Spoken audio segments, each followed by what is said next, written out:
Quels sont les bienfaits du jeûne sur l'organisme? Plusieurs personnes n'aiment pas faire le jeûne, ils n'hésitent même pas, ils n'osent pas, parce qu'ils n'ont pas pris connaissance des bienfaits du jeûne sur notre organisme. Voilà pourquoi j'ai décidé de vous en parler encore plus, parce que j'en ai déjà parlé.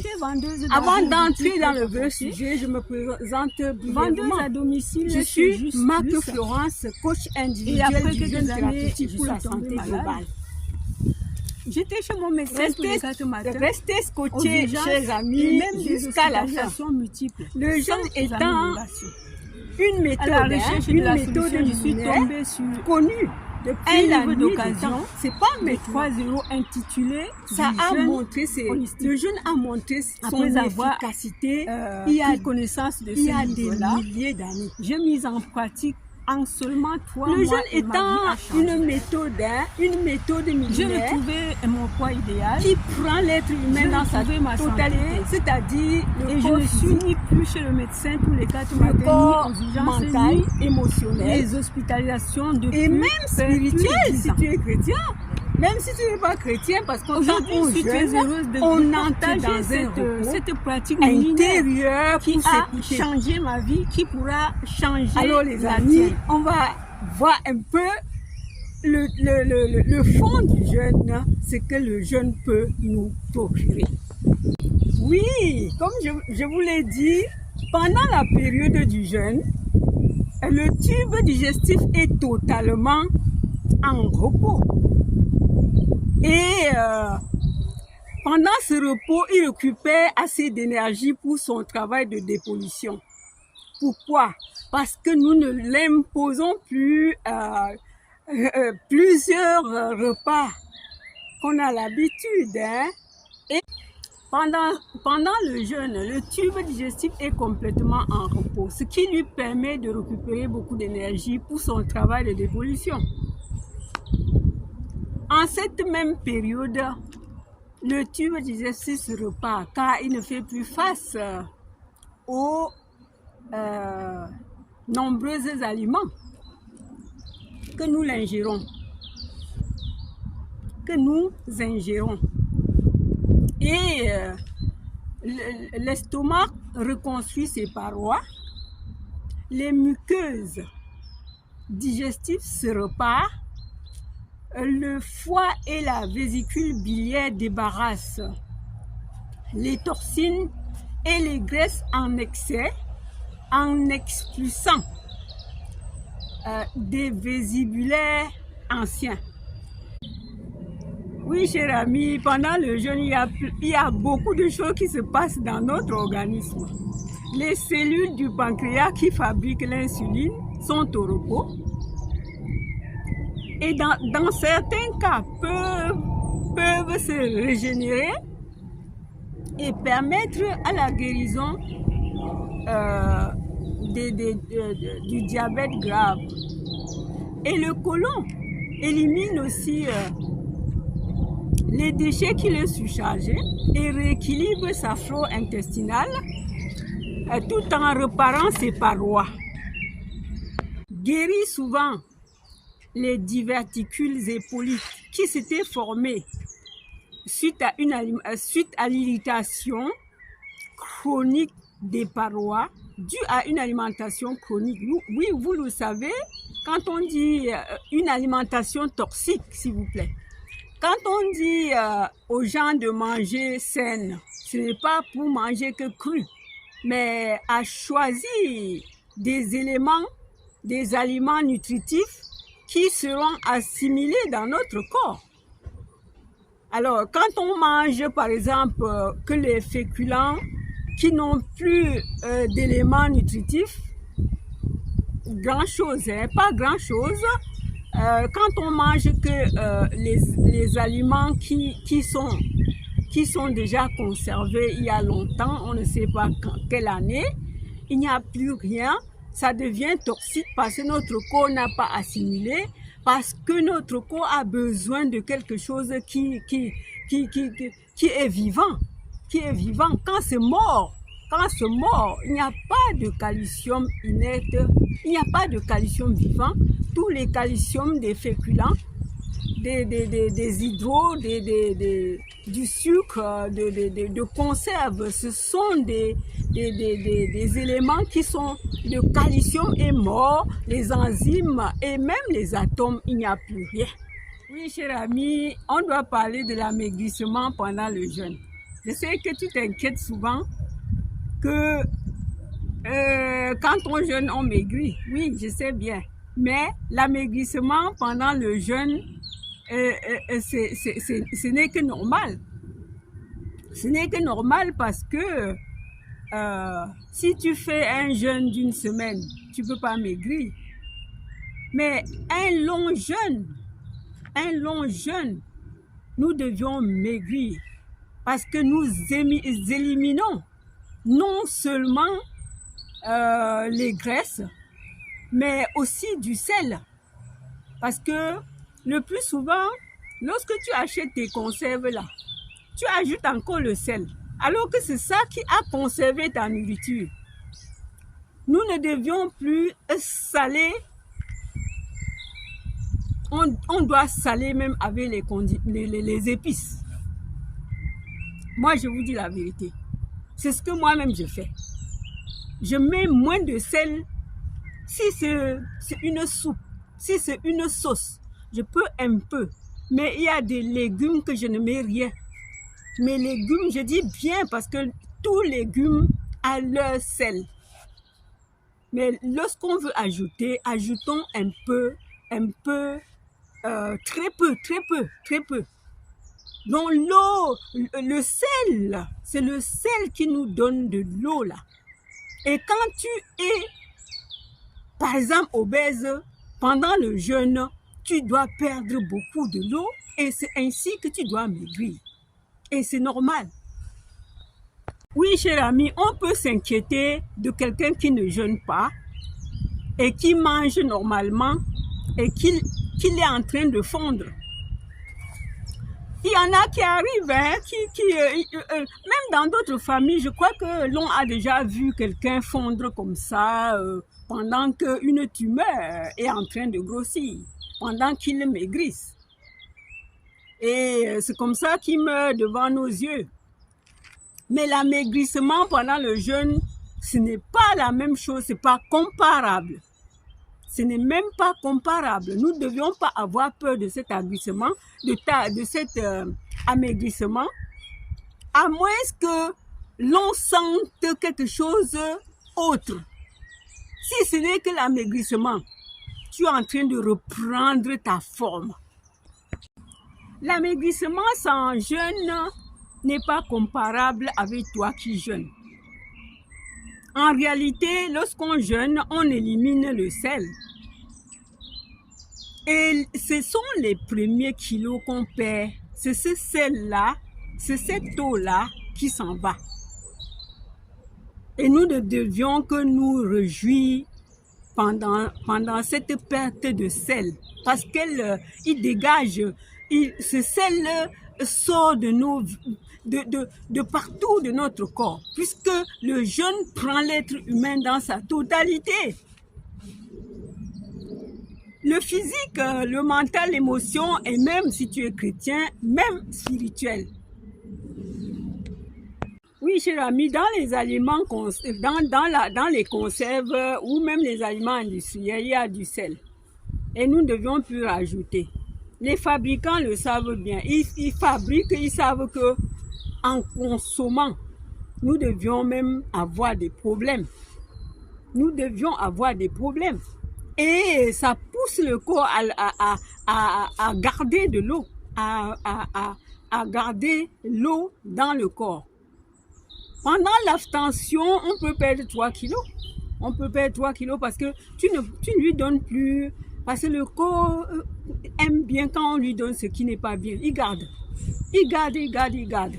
Nous devions faire attention à ne plus ajouter du sel dans les conserves, les aliments industriels, chers amis. Chers amis, comme je viens de dire que tout se passe pendant le jeûne dans notre corps, le système cardiovasculaire élimine non seulement l'eau excédentaire du réseau artériel, capillaire, veineux et lymphatique, mais aussi l'eau qui stagne dans les espaces interculaires. Et les œdèmes et les bouffissures disparaissent. Oui, parce que pendant le jeûne, toi qui avais les pieds enflés, par exemple, parce qu'il y a plein de personnes, même des personnes âgées souvent, qui ont vraiment des pieds enflés. Alors, même des jeunes, ce n'est pas seulement les personnes âgées. En ce moment-là, si tu t'abstiens pour une semaine avec le jeûne, ça va passer, l'eau qui stagnait là va disparaître. Les œdèmes et les bouffissures disparaissent et la peau rajeunit, les facultés mentales s'améliorent et peu à peu, le corps sera capable de digérer les dépôts de graisse lui seul sans plus te chercher parce que le corps a déjà été bien nettoyé. Et tous les troubles liés à l'obésité vont disparaître l'un après l'autre. L'hypertension, l'insuffisance cardiaque et tout trouble lié dû à l'excès pondéral vont partir par la porte. Oui, pendant le jeûne, ils ne peuvent pas résister.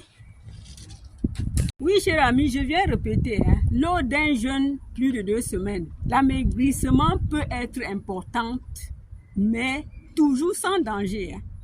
Toujours sans danger. Mais il faut s'écouter. Il faut écouter son intuition. Parce que nous sommes vraiment nous sommes différents les uns les autres. Tu dois t'écouter, tu dois savoir ce que tu peux aller. Moi, je peux jeûner peut-être 1 semaine. Et pour toi, peut-être tu vas commencer à 3 jours, 2 jours, ainsi de suite. Lors d'un jeûne de 3 à 4 semaines, vous pouvez vous sentir vraiment maigre. Mais cela n'a toujours aucun problème. Cela n'a toujours aucun problème. Pas de souci. Donc, il faut vraiment savoir parce que n'importe qui, nous-mêmes qui sommes là pour vous parler, c'est parce qu'on a fait l'expérience et voit que nous sommes tous différentes. Nous sommes différents les uns les autres. Moi qui vous parle, si j'ai fait un jeûne d'un mois, je ne l'ai pas commencé en 1 jour. Je ne l'ai pas commencé de suite.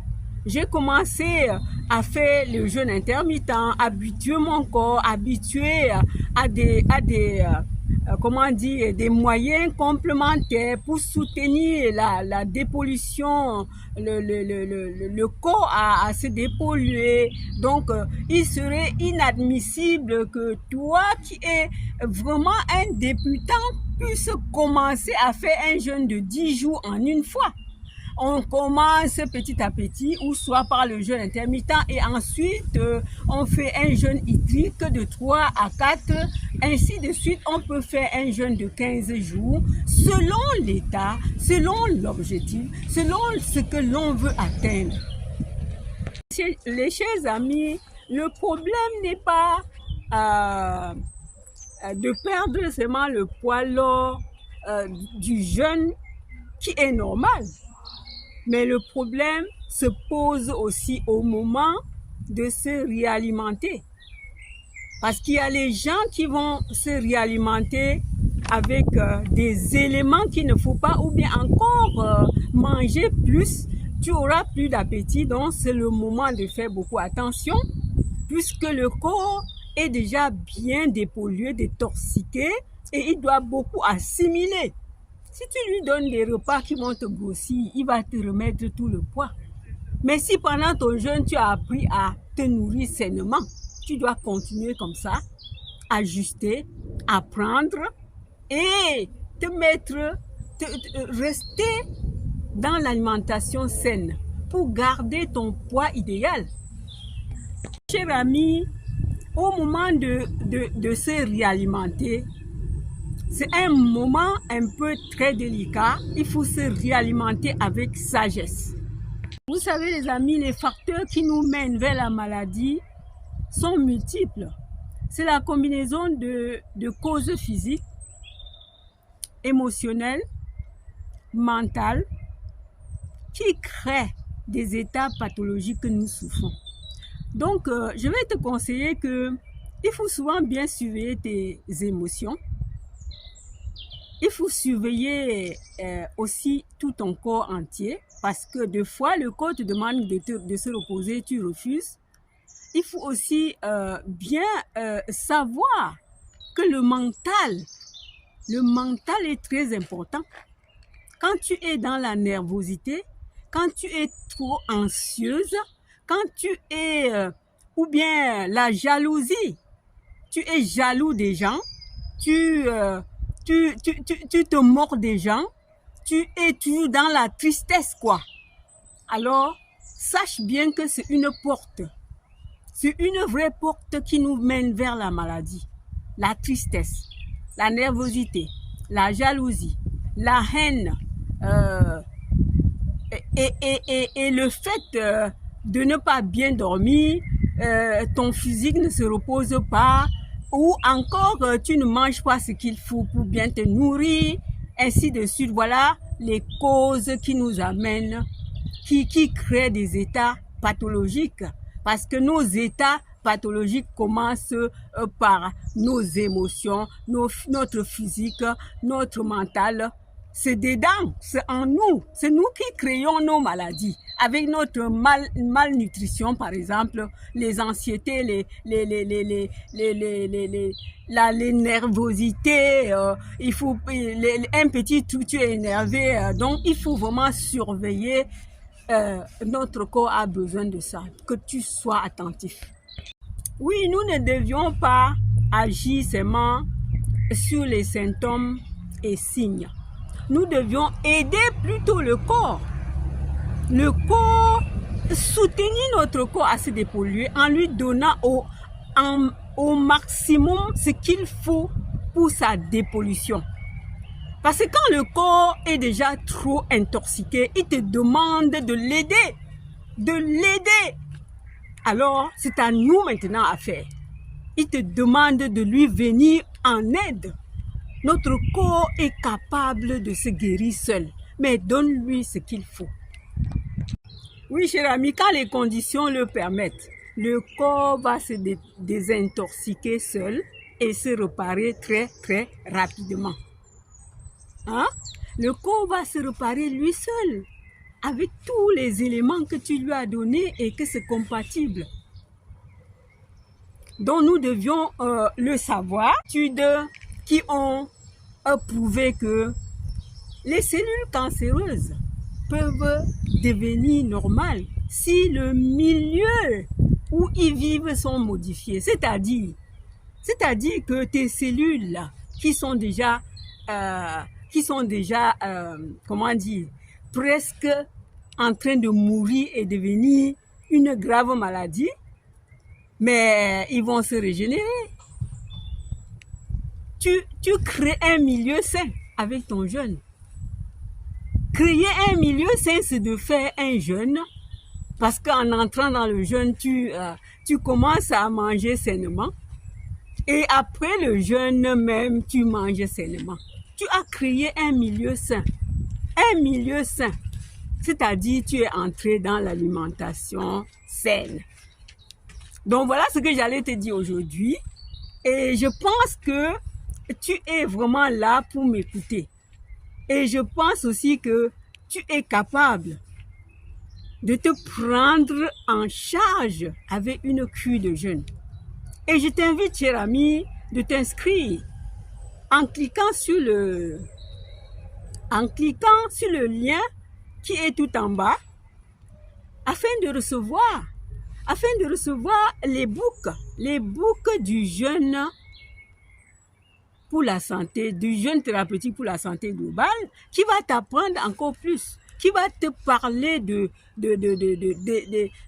plusieurs choses du jeûne. Alors, si tu as des questions, pose-les-moi. Si tu n'es pas encore abonné, abonne-toi. Et il faut surtout, cher ami, mettre tes commentaires et liker. Alors, à bientôt les amis. Bye. Cher ami, pourquoi des fois même, nous n'agissons vraiment pas sur le fond de ce que nous souffrons? Bon, ce n'est pas souvent nous. C'est souvent peut-être nos médecins. Mais toi aussi, tu as ta part. Il faut agir. Il faut agir vraiment sur la racine. Il ne faut pas agir sur les symptômes. Les symptômes, tu as pris peut-être les Ferragans, la Doliprane, je ne sais pas, l'antidouleur. Mais qu'est-ce qui t'a causé la douleur, cher ami? C'est ça que nous devions nous poser comme question. On ne doit pas seulement agir sur les symptômes, coup par coup, mais on doit aller dans le fond. Le fond, c'est que, comme je vous ai dit au début, que le jeûne te prend prend l'être humain en totalité. Ton physique, ton mental, ton psychisme et même spirituel. Donc, c'est-à-dire, si tu as un trouble métabolique, c'est-à-dire ton corps ne donne pas, tu ne sais pas vraiment, tu ne comprends plus rien, fais-toi un repos. Repose-toi en prenant un temps de jeûner, en méditant, en lisant. Tu verras que tu vas te ressourcer correctement.